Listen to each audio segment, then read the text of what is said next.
Hello friends, welcome to my channel. I am Akanksha ग्रेरी।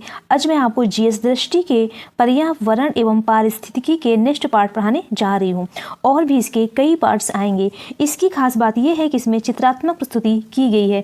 Means सभी topic को बहुत ही अच्छे से चित्र के माध्यम से और रे डायग्राम के माध्यम से कवर किया गया है। देखिए, अगर आप कोई भी एग्जाम देने जा रहे हैं तो आप इस सीरीज को अवश्य देख कर जाएँ, आपको निश्चय इससे लाभ मिलेगा। देखिए, जिन लोगों ने पहले से ये सब्जेक्ट पढ़ा रखा है वह इसको रिवीजन के तौर पर ले सकते हैं, बट जिन लोगों ने बिल्कुल भी नहीं पढ़ा है वो भी ये सीरीज़ देख सकते हैं, क्योंकि मैंने इसमें बहुत ही बेसिक से और बहुत ही अच्छे से एक्सप्लेन करके सारे टॉपिक को कवर किया है। देखिए, मेरा टारगेट यही है कि आप कम पढ़िए और आप जो भी नंबर लाइए मैक्सिमम आउटपुट लाइए। यानी कहने का मतलब है, अगर आप इसका पर्यावरण एवं पारिस्थितिकी का पढ़ने जाएँ तो एक मोटी बुक है जो IAS अंकर है या और भी मार्केट मिल जाएगी, लेकिन मैं आपको बता रही हूँ कि आप अगर ये सीरीज पूरी देख लेते हैं या ये बुकलेट ले लेते हैं ना आप, तो आपसे जितने भी क्वेश्चन बन रहे हैं ना, देख रहे हैं कितने सारे टॉपिक है, वो भी बहुत मोस्ट इंपॉर्टेंट टॉपिक हैं, जिसमें इसमें से क्वेश्चन मिसलेनियस भी क्वेश्चन बनते हैं जो आपके एग्जाम के लिए बहुत ही हेल्पफुल होगी। आप लोग एक बार इसको पढ़कर देखिए और देखिएगा, इसमें आपको सब कुछ मिलेगा जहाँ से क्वेश्चन बनते हैं, हर चीज़। देखिए, ओजोन लेयर या बाघ रिजर्व सब कुछ मिलेगा। मैं आपको सबको धीरे धीरे कवर कराऊंगी। ओके, आइए स्टार्ट करते हैं अपने टॉपिक से। देखिए, लेक्चर देखने के बाद आप लोग फीडबैक जरूर शेयर करिएगा।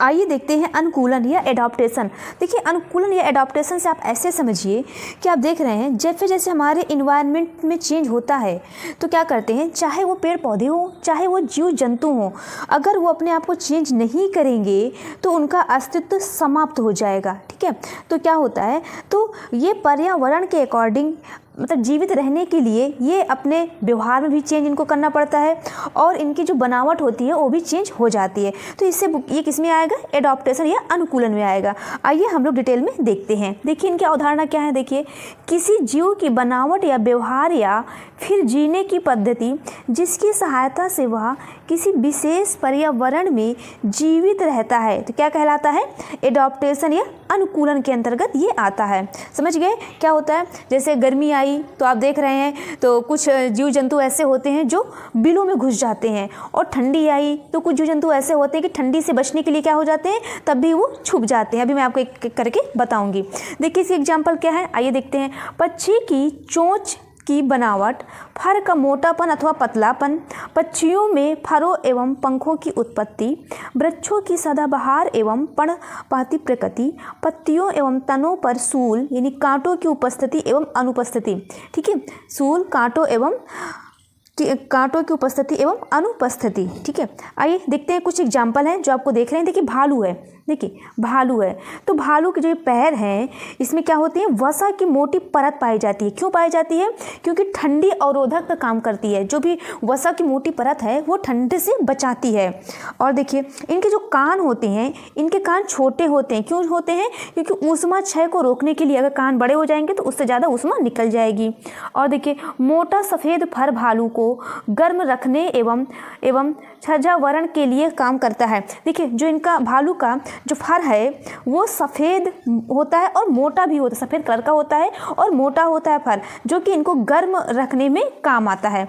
और देखिए, इनके जो दांत होते हैं वो नुकीले होते हैं। क्यों नुकीले होते हैं, क्योंकि शिकार को फाड़ने के लिए ये नुकीले दांत पाए जाते हैं। तो ये सब जो है भालू के क्या है, ये सारे इसके कैरेक्टर हैं। ठीक है, अब नेक्स्ट देखिए, ऊँट के बारे में आपने बहुत सुना होगा कि ऊँट, देखिए आइए देख लीजिए। देखिए, ऊँट के जो ओंठ होते हैं मोटे होते हैं।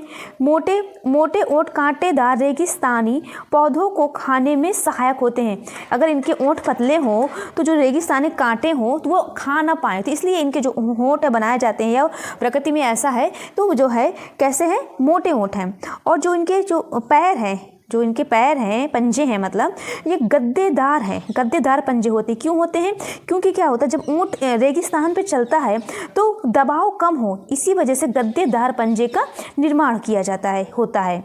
अब देखिए, इनकी वसा युक्त कुबड़ क्या होती है, इनका जो कुबड़ आप देख रहे हैं ये वसा युक्त होती है, जिसे क्या करता है, ऊँट ऊर्जा के लिए उपयोग करता है। ठीक है, जो कुबड़ होता है इसमें वसा होता है, जब इसको चाहिए तो इसमें ऊर्जा इससे ले लेता है। और देखिए, नथुने बालों से ढके और रेत को नाक में जाने से रोकने में सहायक होते हैं। जो इनके नथुने होते हैं उसमें बालों से ढके होते हैं। क्यों होते हैं, क्योंकि रेत को नाक के में ना जाए, ठीक है। और घनी पलके, इनकी पलके कैसे होती हैं, घनी पलके होते हैं। क्यों, क्योंकि उसमें आँखों में रेत न जाए, ठीक है, रेत को रोकने के लिए घनी पलके पाए जाते हैं। तो ये ऊँट का है एडॉप्टेशन।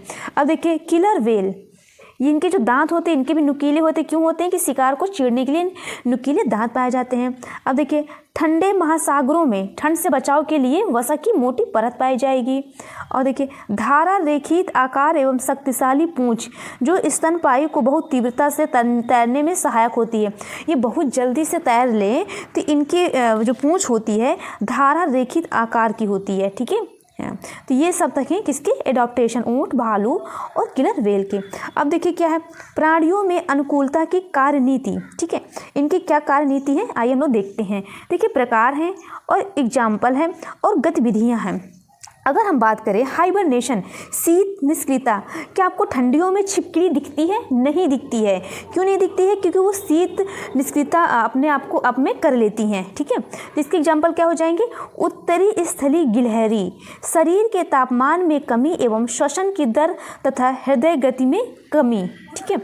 अब देखिए ग्रीष्म निष्क्रियता क्या है, एस्टिवेशन, दक्षिण पश्चिम मरुस्थलों में स्थलीय गिलहरी ये गर्मी से बचने के लिए सूक्ष्म गर्म अवधि बिलों में निष्क्रिय अवस्था में बिताती हैं। ज़्यादा गर्मी होती है तो क्या है, बिलों में बिताती हैं।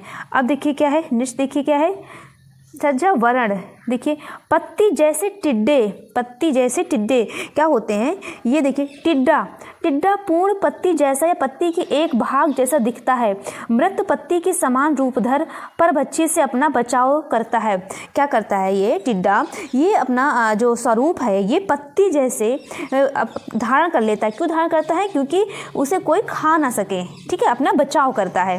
नेक्स्ट देखिए बेट्सियन अनुकरण, बेट्सियन मिमिक्री, एक मोनार्क बटरफ्लाई का वायसराय बटरफ्लाई द्वारा अनुकरण। देखिए जो वायसराय बटरफ्लाई होती है ये विषहीन होती है, ठीक है, ये विषहीन होती है, लेकिन जो मोनार्क बटरफ्लाई होती है ये विषैला होता है। तो जो इनके द्वारा होता है ये मोनार्क बटरफ्लाई का अनुकरण कर लेता है, जिसकी वजह से इनका क्या हो जाता है, ये बच जाते हैं, क्योंकि अगर इनको देखेंगे तो कोई इन पर आक्रमण नहीं करेगा या इनको नुकसान नहीं पहुंचाएगा। देखिए नेक्स्ट देखिए क्या है, मुलेरियन अनुकरण, मुलेरियन मिमिक्री, एक मोनार्क बटरफ्लाई का क्वीन बटरफ्लाई द्वारा अनुकरण। दोनों तितलियां एक जैसे दिखती हैं तथा भक्षी के लिए ये क्या होती है, विषवाद होती हैं। इकोलोकेशन, प्रतिध्वनि निर्धारण, हॉर्स शू बैट, घोड़े की नाल, चमगादड़ व अन्य उच्च आवृत्ति की ध्वनि उत्पन्न कर, क्या करती है ये, उच्च आवृत्ति की ध्वनि उत्पन्न कर वस्तुओं से उत्पन्न हुई प्रतिध्वनि की उपस्थिति को पहचानते हैं। यह सोनार के सिद्धांत पर कार्य करते हैं। आपसे एक बार क्वेश्चन पूछा गया था, जो चमगादड़ हैं ये किस पे कार्य करते हैं, किस सिद्धांत पर कार्य करते हैं, तो आप क्या बताएंगे, ये सोनार के सिद्धांत पर कार्य करते हैं, ठीक है। तो ये सब अपने बचने के लिए क्या करते हैं, ये अनुकूलन कर लेते हैं कि हम अपने उससे बच सकें जो हमें खा रहा है। नेक्स्ट देखिए कुछ इंपॉर्टेंट तथ्य हैं। देखिए हमने बताया था कि सर्वाधिक स्थायी पारिस्थितिक तंत्र कौन सा है, महासागर है। ये कई बार एग्जाम में पूछा गया है, ठीक है। आप देख, अगर आप सॉल्व कर रहे होंगे प्रीवियस ईयर क्वेश्चन पेपर तो आपको मिला होगा। देखिए ये भी टर्म पूछा गया है, पिक्नोक्लाइन, पिक्नोक्लाइन आप नाम से पता चल रहा है कि जल निकाय में घनत्व प्रवणता का प्रवर्तक है। किसका प्रवर्तक है, जल निकाय में घनत्व प्रवणता का प्रदर्शक है, ठीक है, प्रदर्शक है। अब देखिए नेक्स्ट क्या है, थर्मोक्लाइन, थर्मोक्लाइन आपको नाम से पता चल पा रहा है कि टेम्परेचर कुछ ऐसा होगा, जल निकाय में गहराई के साथ तापमान परिवर्तक का प्रदर्शक है। अब देखिए जो पारिस्थितिकी निषेध शब्द की प्रस्तुति सर्वप्रथम किसने की थी, जोसेफ ग्रिनेल द्वारा किया गया था। ये भी मैं आपको पहले बता चुकी हूँ। जो पारिस्थितिकी निषेध शब्द की सर्वप्रथम प्रस्तुति किसके द्वारा किया गया था, जोसेफ ग्रिनेल द्वारा। अब देखिए क्या है, हैलोक्लाइन, हैलोक्लाइन याद रखिए, जल निकाय में लवणता, हैलो मतलब क्या होता है, हैलो मतलब लवणता, लवण प्रवणता का प्रदर्शक है। देखो पिक्नोक्लाइन, पिक्नो मतलब क्या है, घनत्व प्रवणता, थर्मोक्लाइन मतलब तापमान परिवर्तन, और हैलोक्लाइन मतलब लवण प्रवणता। आपको बस इतना ध्यान में रखना है। अर्नीज नेस क्या है, इन्होंने वर्ष 1972 में गहन पारिस्थितिकी शब्द के सर्वप्रथम प्रयोग करता है। किसके हैं, गहन डीप इकोलॉजी शब्द के सर्वप्रथम प्रयोगकर्ता कौन है, तो अर्नीज नेस है, अर्नीज नेस है। अब देखिए कुछ और है, अधिनियम है, आप ये सब पहले पढ़ चुके हैं। देखिए वन्य जीव संरक्षण अधिनियम, वन्य जीव अधिनियम 1972 में आया है। और वन संरक्षण, देखिए वन्य जीव है तो 1972 लगाएंगे। वन संरक्षण अधिनियम या वन अधिनियम आया तो 1980 लगाएंगे। पर्यावरण, अगर पर्यावरण संरक्षण आता है तो 1986। देखिए ये सब जो बता रही हूँ ना मोस्ट इंपॉर्टेंट है और हमेशा पूछे ही जाते हैं। जैसे देखिए अनुसूचित जनजाति और अन्य परंपरागत वन निवासी वन अधिकारियों की मान्यता अधिनियम 2006 में आई है। ठीक है, अब ये देखिए कुछ सूचकांक हैं जो अल्फा सूचकांक है, बीटा सूचकांक है और गामा सूचकांक है। कभी कभी क्या होता है, ये आपको स्टेटमेंट के तौर पर दे दिया जाएगा और आपसे पूछ लिया जाएगा कि बताइए ये अल्फा सूचकांक है या बीटा सूचकांक है या गामा सूचकांक है। ऐसे आपसे क्वेश्चन इसमें बनते हैं। ठीक है, तो प्रजाति प्रचुरता को निर्धारित करने वाले सूचकांक, सबसे पहले हम देखेंगे अल्फा सूचकांक। इसमें देखिए क्या है, स्थानीय स्तर पर किसी समुदाय या आवासीय क्षेत्र के मध्य प्रजाति विभिन्नता, समझ गए। इसमें क्या होता है, स्थानीय स्तर पर किसी समुदाय या आवासीय क्षेत्र के, समुदाय हो और आवासीय क्षेत्र के मध्य प्रजाति विविधता। बीटा सूचकांक क्या है, स्थानीय एवं क्षेत्र विशेष में उपस्थित, क्या है, स्थानीय एवं क्षेत्र विशेष में उपस्थित प्रजातियों की संरचनात्मक विविधता। याद रखिएगा, इसमें जो संरचनात्मक विविधता होती है उसके ये दर्शाता है बीटा सूचकांक। और अगर हम बात करें गामा सूचकांक की तो देखिए किसी भूदृश्य की संपूर्ण विविधता, क्या होती है, किसी भूदृश्य की संपूर्ण विविधता गामा सूचकांक दर्शाता है। ठीक है, अब आइए नेक्स्ट देखिए कुछ और है जो कि हम लोगों ने पहले भी देख लिया, लेकिन एक बार और हम लोग यहाँ पे रिवाइज कर सकते हैं। आइए देखते हैं। अपघटनकारी कार्बनिक पदार्थ के अंश अपभ्रद या डेट्राइटस कहलाते हैं। जो अपघटनकारी होते हैं कार्बनिक पदार्थ के अंश डेट्राइटस कहलाते हैं। मनुष्य सर्वभक्षी होने के कारण एक से अधिक पोषण स्तर के सदस्य होते हैं। ये भी पॉइंट हम डिस्कस कर चुके हैं। जो मनुष्य क्या होते हैं, ओमनीओरस होते हैं, यानी कि वो क्या होते हैं ओमनीओरस, कि वो शाकाहारी भी होते हैं और मांसाहारी होते हैं, तो उन्हें क्या बोलते हैं, ओमनीओरस होते हैं, उन्हें ओमनीओरस बोलते हैं। अब आइए हम देखते हैं नेक्स्ट टॉपिक जो कि मोस्ट इंपॉर्टेंट टॉपिक है, जैव विविधता, बायोडाइवर्सिटी। ये हमेशा लोक सेवा आयोग का बहुत ही फेवरेट इस टॉपिक रहा है, इससे क्वेश्चन बनते ही है। ठीक है, ओके, आइए देखते हैं जैव विविधता है क्या। देखिए किसी निश्चित भौगोलिक क्षेत्र में पाई जाने वाली भिन्न भिन्न प्रजातियों के जंतुओं तथा, देखिए याद रखिएगा, जंतुओं तथा पौधों की संख्या एवं उनकी विविधता। अब बस इतना याद रखिए कि कहीं भी एक निश्चित भौगोलिक क्षेत्र है, इसमें आप जानते हैं कि इसमें यहाँ पे प्लांट भी होंगे और एनिमल भी होंगे।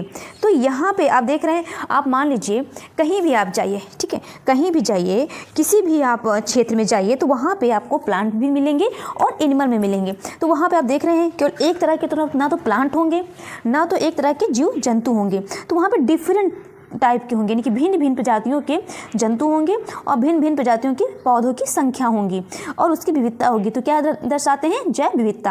अब आपको समझ में आ गया होगा। ठीक है, जैसे जंगल है, तो जंगल में आप जा रहे हैं तो क्या जंगल में, मैं ऐसे एग्जांपल दे रही हूँ जंगल का। देखिए जंगल में अगर आप जा रहे हैं फॉरेस्ट में, तो क्या आपको एक ही प्रकार के जीव वो मिलते हैं, जीव जंतु या प्लांट? नहीं, वहाँ पे आप देख रहे हैं भिन्न भिन्न प्रजातियों के जंतु भी मिलते हैं और पौधे मिलते हैं। उनकी संख्या और उनकी विविधता का जो हम भी अध्ययन करते हैं वो किसके अंतर्गत आता है, जैव विविधता के अंतर्गत आता है। अब देखिए ये भी कई बार पूछा गया कि जैव विविधता शब्द का प्रथम प्रयोग किसने किया था? रेमंड एफ दासमैन द्वारा प्रारंभ में अंग्रेजी शब्द बायोलॉजिकल डाइवर्सिटी के रूप में वर्ष 1968 में अपनी पुस्तक, कौन सी पुस्तक थी, a different kind of country में प्रथमतः प्रयोग किया गया था। जो जैव विविधता का जो शब्द है, अंग्रेजी शब्द क्या है, बायोलॉजिकल डाइवर्सिटी के रूप में इन्हें किसने किया था? रेमंड एफ दासमैन द्वारा। ठीक है, इन्होंने अपनी पुस्तक, कौन सी पुस्तक में प्रयोग किया था? A different kind of country.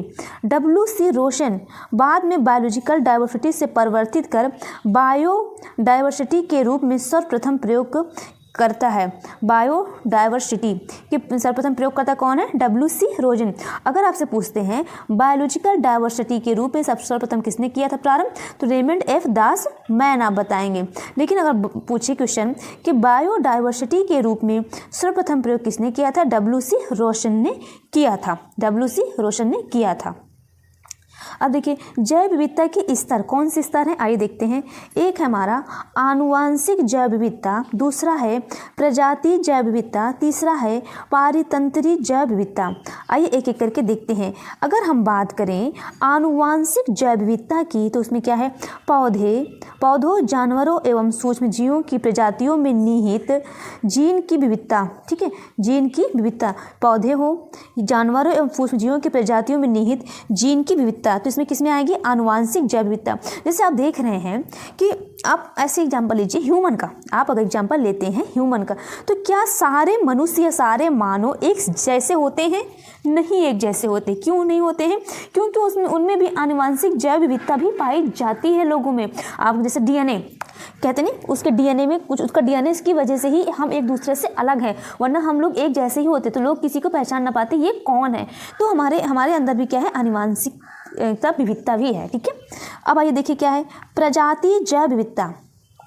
किसी क्षेत्र या सुनिश्चित पारितंत्र में विभिन्न प्रजातियों के जंतुओं एवं पौधों की उपस्थिति, तो क्या है ये प्रजाति जैव विविधता।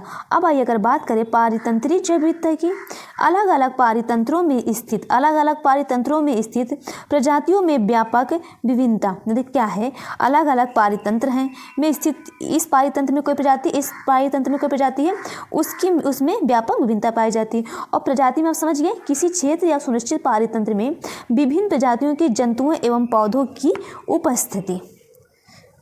अब आइए प्रजाति एक रूपता, देखिए है क्या, देखिए एक क्षेत्र की संपन्नता का निर्माण करने वाली विभिन्न प्रजातियों की सापेक्षिक प्रचुरता की माप है। क्या है, एक क्षेत्र की संपन्नता, यानी कि ये क्षेत्र है, मान लीजिए एक क्षेत्र की इस क्षेत्र की अगर संपन्नता का निर्माण करने वाली विभिन्न प्रजातियों की सापेक्षता प्रचुरता की माप क्या कहलाता है, प्रजाति एक रूपता। एक रूपता नाम से ही पता चल पा रहा होता है कि इसमें समान होगा, ठीक है, समान होगा। ओके, नेक्स्ट आइए, नेक्स्ट देखते हैं हम पृथ्वी पर जैव विविधता के प्रतिरूप के क्षेत्र कौन कौन से हैं। क्या है, पृथ्वी पर जैव विविधता के प्रतिरूप के क्षेत्र कौन कौन से हैं। पहले देखिए क्या है, अत्यधिक जैव विविधता वाला क्षेत्र और अधिक जैव विविधता वाला क्षेत्र। क्या है, एक है अत्यधिक जैव विविधता वाला क्षेत्र है, एक है अधिक जैव विविधता वाला क्षेत्र है। देखिए जो अत्यधिक जैव विविधता वाला क्षेत्र है उसमें क्या आएगा, देखिए सबसे ज़्यादा किसमें जैव विविधता है, उष्णकटिबंधीय हिम वन, प्रवाल भित्तियाँ, आर्द्रभूमियाँ, मैंग्रोव वन। और अधिक जैव विविधता वाला क्षेत्र कौन सा है, पश्चिमी यूरोप, मानसूनी प्रदेश तथा घास के मैदान, ठीक है, घास के मैदान, समझ गए। नेक्स्ट देखिए कम जैव विविधता वाला क्षेत्र क्या आएगा, तीसरा पॉइंट देखिए, कम जैव विविधता वाला क्षेत्र और अत्यल्प जैव विविधता वाला क्षेत्र। उपध्रुवी एवं मरुस्थलीय क्षेत्र में बहुत क्या होते हैं, इसमें कम जैव विविधता वाला क्षेत्र आते हैं। नेक्स्ट देखिए क्या है, अत्यल्प जैव विविधता वाला क्षेत्र में क्या आएगा, उत्तरी एवं दक्षिणी ध्रुवों का हिमाच्छिद होना। अत्यल्प यानी कि कम से थोड़ा ज़्यादा है, इसमें क्या उत्तरी एवं दक्षिणी ध्रुवों का हिमाच्छिद क्षेत्र है, ठीक है। अत्यधिक, अधिक और कम, अत्यल्प, ये सब इसके क्या है, प्रतिरूप है। अब देखिए बायोडाइवर्सिटी इंडेक्स जैव विविधता सूचकांक है क्या, ठीक है। देखिए क्या सूचकांक है, एक हमारा सिम्पसन सूचकांक है, एक है शेनन वीनर सूचकांक, एक है सिम्पसन सूचकांक, दूसरा है शेनन वीनर सूचकांक। देखिए पहला देखिए सिम्पसन सूचकांक की बात करें तो इसमें देखिए क्या है, यह प्रजातियों की संपन्नता एवं उपस्थित प्रजातियों की प्रचुरता की समानता या एक रूपता दोनों को ध्यान में रखता है। मतलब कहने का मतलब ये है कि इसमें संपन्नता भी ये ध्यान में रखता है एवं उसमें उपस्थित प्रजातियों की प्रचुरता की समानता यानी कि इक्वालिटी का भी ध्यान रखता है। तो ये सिम्पसन सूचकांक है। और दूसरा देखिए क्या है, शेनन वीनर सूचकांक, यह एक तंत्र विशेष में नियमितता या अनियमितता का आकलन करता है, यानी कि नियमित है या अनियमित है उसका ये आकलन करता है। यह एक तंत्र विशेष का या तो नियमित होगा या तो अनियमित का आकलन करता है। इसमें दोनों का, इसमें संपन्न है और इसमें उपस्थित प्रजातियों की समानता या एकरूपता का ध्यान में रखता है। अब देखिए कई बार पूछा गया है कि अंतर्राष्ट्रीय जैव विविधता दिवस कब मनाया जाता है। ठीक है, कई बार डेट पूछा गया है। देखिए एक डेट है 29 दिसंबर, इसमें क्या है विश्व के कई देशों द्वारा इसको घोषित किया गया है। एक है 22 मई, संयुक्त राष्ट्र संघ द्वारा घोषित किया गया है 22 मई। तो अगर आपके एग्जाम में पूछता है कि जैव विविधता दिवस या अंतर्राष्ट्रीय जैव विविधता दिवस कब मनाया जाता है या कब है, तो आप क्या बताएंगे 22 मई। अब देखिए कुछ तथ्य हैं। 29 दिसंबर 1993 में जैव विविधता प्रभावी हुआ। ये एक बार क्वेश्चन पूछा गया था कि जैव विविधता प्रभावी कब हुआ है, तो आप क्या बताएंगे 29 दिसंबर 1993 को ये प्रभावी हुआ है। ठीक है, समझ गए। आप देखिए है एनसीएमबी का फुल फॉर्म क्या है, national centre for marine biodiversity. क्या है, national centre for marine biodiversity. इसकी जो स्थिति कहाँ है, ये कहाँ पे स्थित है, इसके जामनगर गुजरात में है। इसका उद्देश्य क्या है, समुद्र तटीय क्षेत्र में स्थित जैव विविधता की सुरक्षा करना। आपको नाम से ही पता चल पा रहा है कि national centre for marine biodiversity, जो समुद्र तटीय क्षेत्र में स्थित जैव विविधता है उनकी ये सुरक्षा करना। इनकी विशेषता क्या है, सार्वजनिक एवं निजी क्षेत्र की भागीदारी से गठित होने वाला भारत का प्रथम अनुसंधान संस्थान है। क्या है, जो कि सार्वजनिक भी है और निजी क्षेत्र की भागीदारी से गठित होने वाला भारत का पहला अनुसंधान संस्थान कौन सा है, NCMB, national centre for marine biodiversity. आप ये ध्यान में रखिएगा। नेक्स्ट देखिए जैव विविधता की प्रवणता, ग्रेडियंट ऑफ बायोडाइवर्सिटी। देखिए क्या है, ये भी क्वेश्चन पूछा गया है। ठीक है, पीसीएस में भी इससे क्वेश्चन पूछा गया, अभी मैं आपको समझा दूंगी। देखिए अक्षांशों में प्रायः उच्च अक्षांश से निम्न अक्षांश की ओर तथा पर्वतीय क्षेत्रों में ऊपर से नीचे की ओर जाने पर प्रजातियों की संख्या में जो अंतर होता है, क्या है ये जैव विविधता की प्रवणता है। यानी कहने का मतलब आप ये समझिए कि क्या है, उच्च अक्षांश से यानी क्या है, उच्च अक्षांश से निम्न अक्षांश की अगर हम ओर जाते हैं तो उसमें उनके जो बायोडाइवर्सिटी है उनमें यानी जैव विविधता में उनमें चेंज आता है, या तो कम होगा या तो ज़्यादा होगा। ठीक है, आप ऐसे ध्यान में रखिएगा। और देखिए अगर हम पर्वतीय क्षेत्रों में ऊपर से नीचे की ओर आते हैं तब भी इनकी प्रजातियों में की संख्या में भी अंतर आता है। देखिए आपसे एक बार क्वेश्चन पूछा गया था कि बताइए कि हमारा भूमध्य रेखा से ध्रुवों की ओर, आप देख रहे हैं ये हमारा क्या है, ये हमारा इक्वेटर है। क्या है, ये इक्वेटर है। ये हमारा क्या है, इक्वेटर है, यानी कि भूमध्य रेखा है, यानी विषुवत रेखा है। ठीक है, जब विषुवत रेखा बोलो, चाहे इसको भूमध्य रेखा बोलो, चाहे 0 डिग्री बोलो। अगर हम यहाँ से ऊपर की ओर जाएं, इसको क्या बोलते हैं, इसको बोलते हैं ध्रुव, पोल बोलते हैं, पोल या ध्रुव। अगर हम यहाँ भूमध्य रेखा से या इक्वेटर से अगर हम ऊपर की ओर जाते हैं, इक्वेटर से बढ़ते हैं, तो हमारी जो बायोडाइवर्सिटी होती है, यानी कि जो हमारे इनकी प्रजातियों की जो विविधता होती हैं वो हमारी क्या होती है, कम होती है। क्या होती है, कम होती है।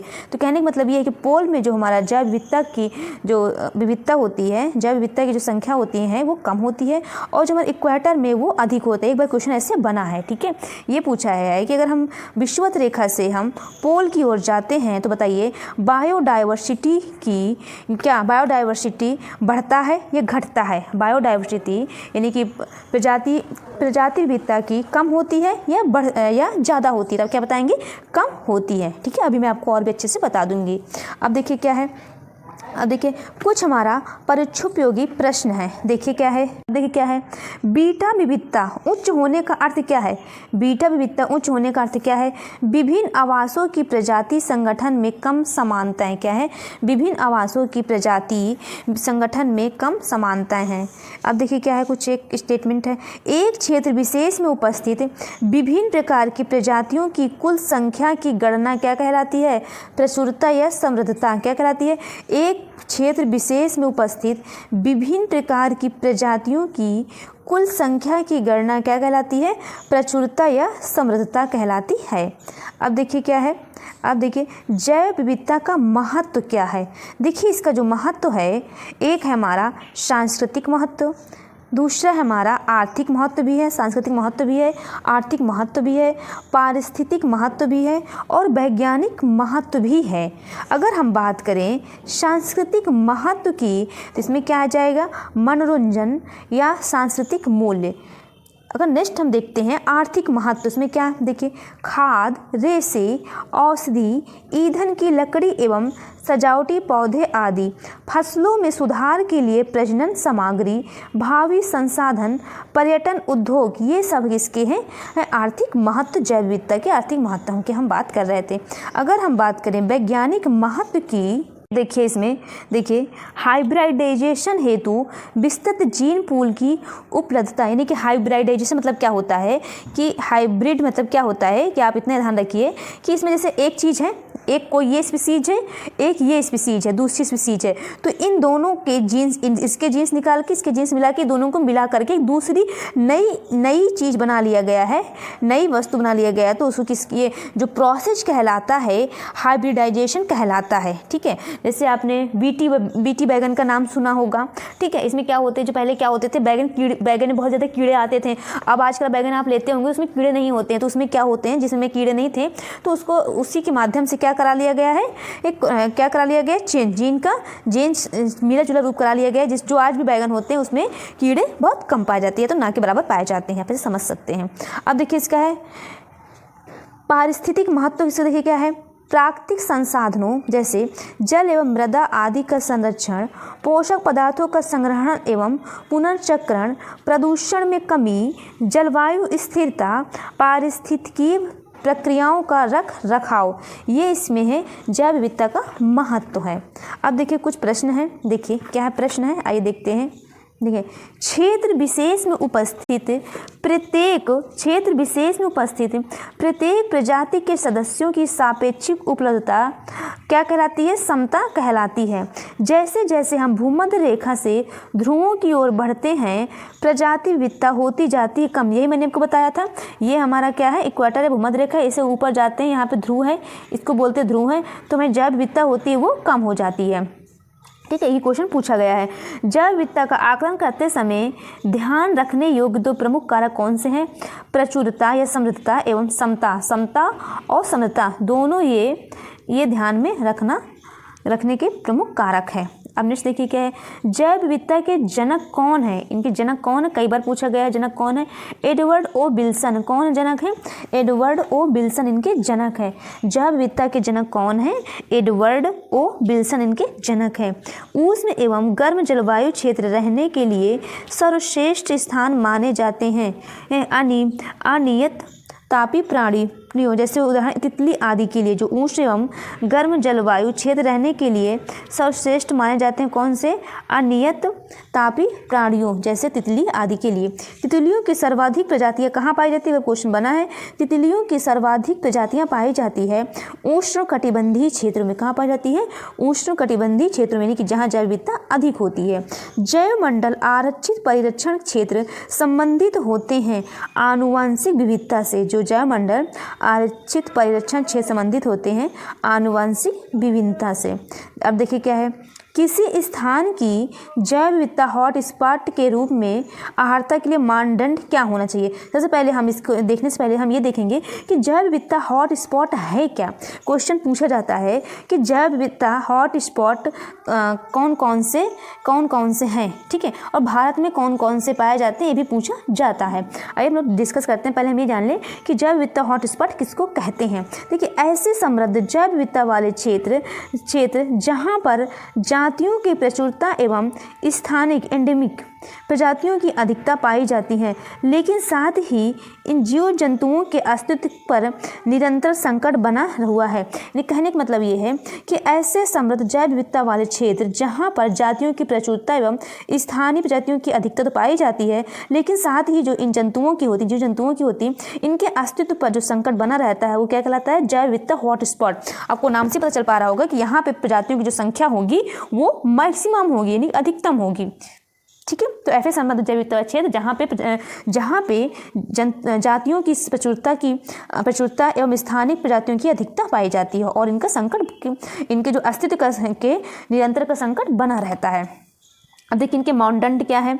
देखिए संबंधित क्षेत्र में कम से कम 1500 स्थानिक संवहनी पौधे यानी कि वैस्कुलर प्लांट की प्रजातियां होनी चाहिए।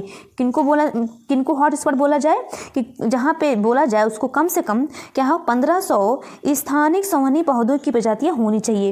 इस क्षेत्र की मूल वनस्पतियों का कम से कम 70% नष्ट हो गया हो अर्थात यह संकटग्रस्त हो, और इस क्षेत्र की जो मूल वनस्पतियों का कम से कम 70% नष्ट हो गया हो मतलब यहाँ पे संकटग्रस्त हो, तो उसको बोलेंगे क्या बोलेंगे, ये इसके मानदंड है हॉटस्पॉट के जैव विविधता हॉटस्पॉट के मानदंड है। अब देखिए जैव विविधता को खतरा किन किन चीज़ों से जैव विविधता को खतरा है। जैव विविधता का खतरा कैसे होता है, या तो वहाँ पे रोग एवं संक्रमण आ जाए, या तो वैश्विक तापन, जलवायु परिवर्तन एवं प्रदूषण हो जाए, या पर्यावास का ह्रास एवं विलोपन हो जाए, शिकार एवं अत्यधिक दोहन हो जाए, वहाँ पर शिकार हो और अत्यधिक इसका दोहन हो, तब भी जैव विविधता को खतरा हो जाता है। विदेशी जातियों का प्रवेश हो जाए तो वहाँ पे या तो अतिक्रमण हो जाए तब भी खतरा हो जाएगा, या जातियों का विलोपन हो जाए। तो जातियों का जो विलोपन है, एक है विलोपन नैसर्गिक विलोपन, दूसरा है समूह विलोपन, एक है मानवोद्भवी विलोपन। तो ये जातियों का विलोपन हो जाए तब भी जैव विविधता को खतरा है। ठीक है, अब देखिए विश्व के 36 जैव विविधता वाले हॉट स्पॉट का भौगोलिक वितरण देखिए, लेकिन हमारे जो भारत में जैव विविधता हॉट स्पॉट है ये अभी 4 हैं। कौन कौन से 4 हैं? हिमालयी क्षेत्र है। कौन कौन से ये 4 हैं? हिमालयी क्षेत्र है और इंडो बर्मा क्षेत्र है, सुंडा लैंड है, ठीक है, सुंडा लैंड जिसमें निकोबार द्वीप समूह के साथ इंडोनेशिया ये सब आएंगे, और पश्चिमी घाट है। क्या है? पश्चिमी घाट है, और उसी के साथ अगर श्रीलंका जोड़ दो तो वो भी है। ठीक है, पश्चिमी घाट है। अब देखिए क्या है, ये विश्व के 36 जैव विविधता वाले हॉट स्पॉट का हम एक एक देखते हैं विवरण। देखिए 36 कैसे हो गया। अफ्रीका में कितने हैं? 8 जैव विविधता हॉट स्पॉट। आप इसको नंबर याद नहीं रखना है, बट आप ऐसे एक बार देख लीजिए। दक्षिण पूर्व एशिया एवं एशिया प्रशांत में 9 हैं, यूरोप एवं मध्य एशिया में 4 हैं, उत्तरी एवं मध्य अमेरिका में 5 हैं, दक्षिण अमेरिका में हमारे 5 हैं, पूर्वी एशिया में 2 हैं और दक्षिण एशिया में 3 हैं। अब देखिए अगर हम बात करें भारत में स्थित जैव विविधता हॉट स्पॉट कितने हैं? 4 हैं। अभी बताया था हिमालय क्षेत्र में क्या क्या आ जाएगा? देखिए संपूर्ण भारतीय हिमालय क्षेत्र को शामिल करता है। क्या है? संपूर्ण भारतीय हिमालय क्षेत्र को शामिल करता है, जिसमें चीन, नेपाल, भूटान एवं म्यांमार आदि के हिमालय भाग भी इसमें सम्मिलित हैं। इंडो बर्मा असम, अरुणाचल प्रदेश एवं सिक्किम को छोड़कर संपूर्ण उत्तर पूर्वी भारत को शामिल करता है, और अंडमान द्वीप समूह बांग्लादेश एवं मलेशिया, थाईलैंड, लाओस आदि भी शामिल है। ठीक है, अब देखिए सुंडालैंड क्या इसमें आ जाएगा? भारत के निकोबार समूह के द्वीप समूहों के साथ ही इंडोनेशिया, मलेशिया, सिंगापुर, ब्रुनेई एवं फिलीपींस आदि भी सम्मिलित हैं। नेक्स्ट देखिए क्या है? पश्चिमी घाट या श्रीलंका एवं श्रीलंका।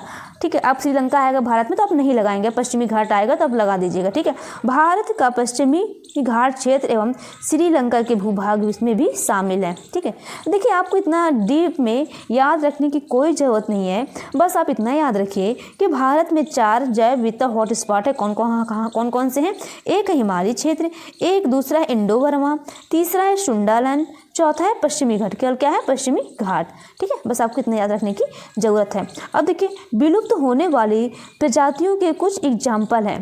क्या होता है, जैसे न्यूज़ में होता है ना करंट से, वैसे क्वेश्चन हमारे एग्जाम में बन जाते हैं, बट अगर थोड़ा सा आप एक बार देख लेंगे ना तो आपके माइंड में रहेगा कि ये क्या है, विलुप्त होने वाली प्रजातियाँ हैं। डोडो ये कहाँ का है? मॉरिशस का। क्वागा, डोगो कहाँ का है? मॉरिशस का। क्वागा दक्षिण अफ्रीका का। थाईलेसिन या तस्मानियन टाइगर ये ऑस्ट्रेलिया एवं न्यू गिनी का। स्ट्रेलर्स सी काऊ ये रूस का है। ठीक है, ये रूस का है। काऊ, देखिए काऊ लग नहीं रही है। ठीक है, बाघ की 3 उप प्रजातियाँ बाली, जावा एवं कैस्पियन बाघ। कौन कौन सी है? बाली, ये बाली है, ये जावा है और कैस्पियन बाघ है। ये तीनों प्रजातियाँ बाघ की विलुप्त होने वाली हैं। ठीक है, विलुप्त होने वाली है। डोडो ये मॉरिशस का है, डोडो। क्वागा दक्षिण अफ्रीका की। डोडो ऐसे है, डोडो ऐसे है, क्वागा ये है, तस्मानियन टाइगर ऐसे है। ठीक है, अब देखिए नेक्स्ट क्या है? भारतीय जैव विविधता की विलक्षणता के मानक।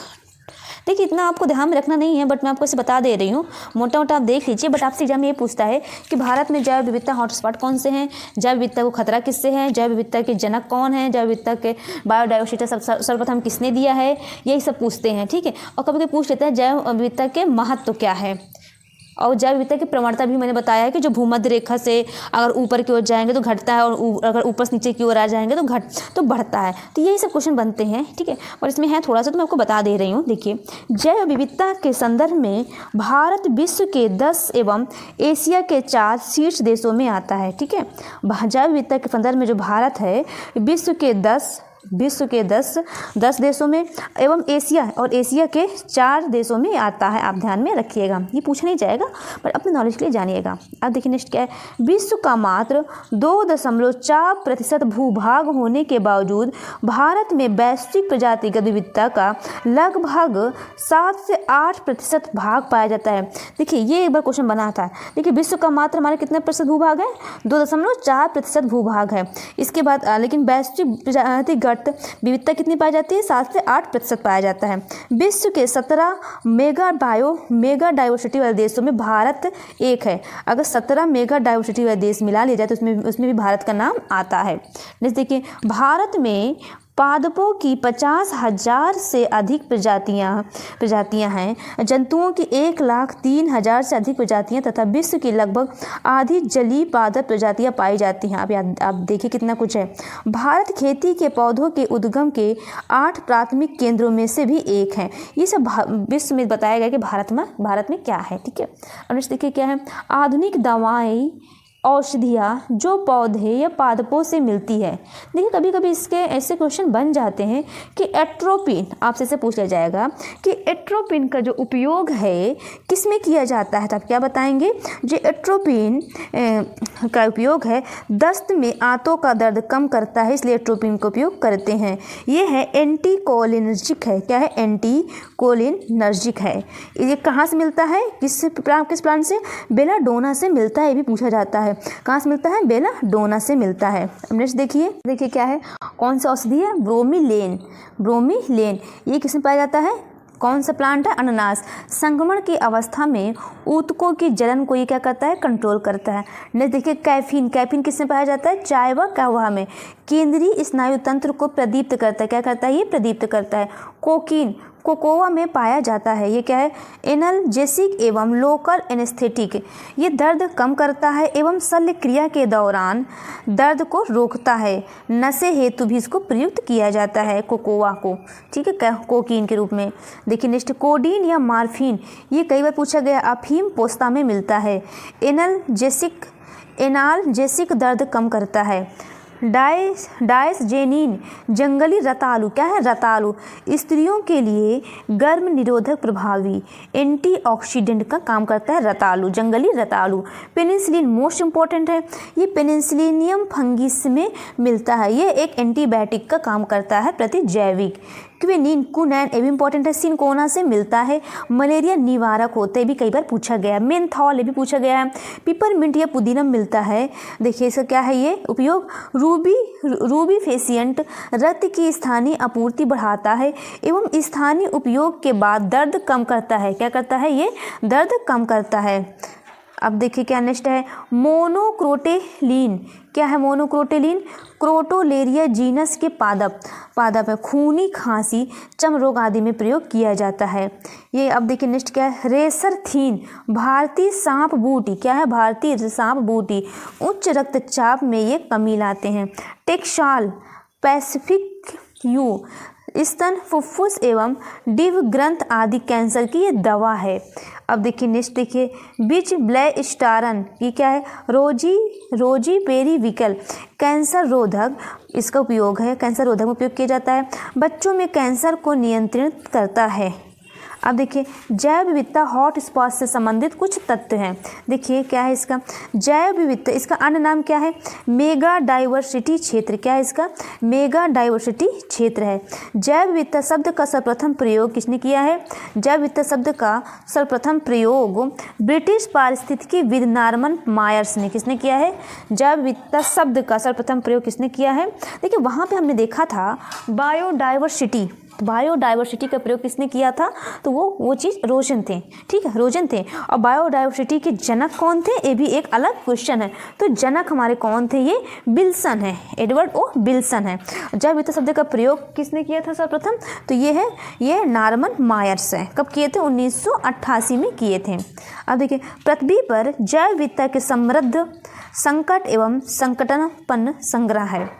अब देखिए क्या है, ये भंगुर अधिवास क्या है। देखिए, भंगुर अधिवास है क्या, ऐसे अधिवास जो प्रजातियों के विलुप्त होने के लिए अधिक संवेदनशील होते हैं। क्या है, यानी कि ऐसे वहाँ वो आवास जिसमें प्रजातियों के विलुप्त होने के लिए अधिक संवेदनशील, ठीक है, संवेदनशील होते हैं। अब देखिए, इसके एग्जाम्पल कौन से हैं, कोरल रीफ, महासागर के द्वीप एवं पर्वतों के शिखर इत्यादि, ठीक है, कोरल रीफ, महासागर के द्वीप एवं पर्वतों के शिखर आदि। अब देखिए क्या है, जैव विविधता के संरक्षण क्या है, जैव विविधता का संरक्षण क्या है। देखिए इसे क्या है, प्राकृतिक संसाधनों का योजनाबद्ध प्रबंधन।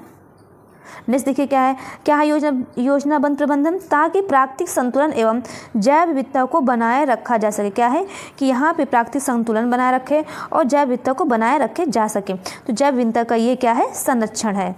अब देखिए क्या है नेक्स्ट, क्या आप जानते हैं, देखिए जैव विविधता संरक्षण को सुनिश्चित करने के लिए जैव विविधता संबंधी अभिसमय कन्वेंशन ऑन बायोडाइवर्सिटी वर्ष 1992 में रियो डी जेनेरियो ब्राजील में आयोजित पृथ्वी शिखर सम्मेलन में अंगीकृत महत्वपूर्ण समझौतों में से एक है। ये पॉइंट मैं आपको पहले भी बता चुकी हूँ।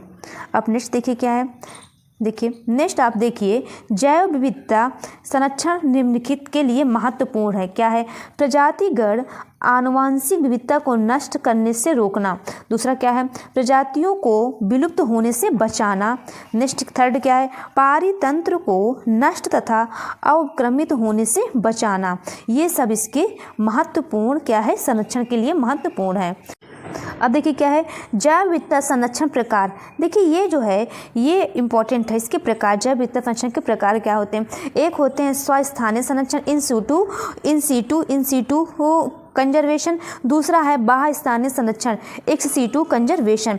आपसे पूछ लिया जाएगा कि इन सीटू कंजर्वेशन में कौन कौन से चीज़ आएंगे, कौन कौन सी चीज़ें आएंगी, ये कौन कौन से एग्जाम्पल हैं, आप ऐसे समझ सकते हैं। तो देखिए इसमें क्या आ जाएगा, देखिए अगर हम बात करें स्वस्थानीय संरक्षण की, तो इसमें क्या आएगा, यह एक संकटापन्न पौधे या जंतु प्रजाति को उसके प्राकृतिक अधिवास में सुरक्षा देने की प्रक्रिया है। देखिए इसमें क्या है, वहीं पे ये क्या करता है, सुरक्षा देता है जहाँ पे ये है, यानी कि प्राकृतिक अधिवास में ये सुरक्षा देने की प्रक्रिया है।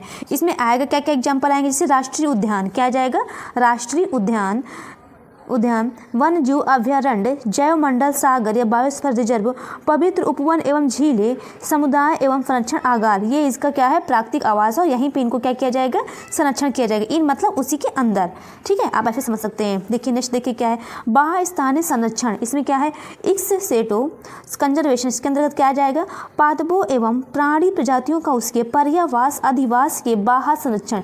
एक्स मतलब क्या होता है, आप समझिए, बाहर इसमें यानी कि उसके पर्यावरण के या पर्यावास के बाहर उनको संरक्षण देना क्या कहलाता है, बाह्य स्थानीय संरक्षण। इसमें क्या आ जाएगा, ये याद रखिएगा एग्जाम्पल, दोनों एग्जाम्पल मोस्ट इंपॉर्टेंट है, बीज बैंक, जीन बैंक, वन्य जीव सफारी पार्क, निम्न तापीय संरक्षण या क्रायो प्रिजर्वेशन, वनस्पति उद्यान क्या है, वो राष्ट्रीय उद्यान उसमें आएगा इन सीटू में। एक वनस्पति उद्यान क्या आ जाएगा, एक सीटू में, एक्वेरियम, चिड़ियाघर एवं जंतु उद्यान, ये सब इसके एग्जाम्पल हैं, ठीक है। ओके फ्रेंड्स, आज के लिए हम लोग इतना ही करते हैं, नेक्स्ट डे लेक्चर कंटिन्यू करूँगी।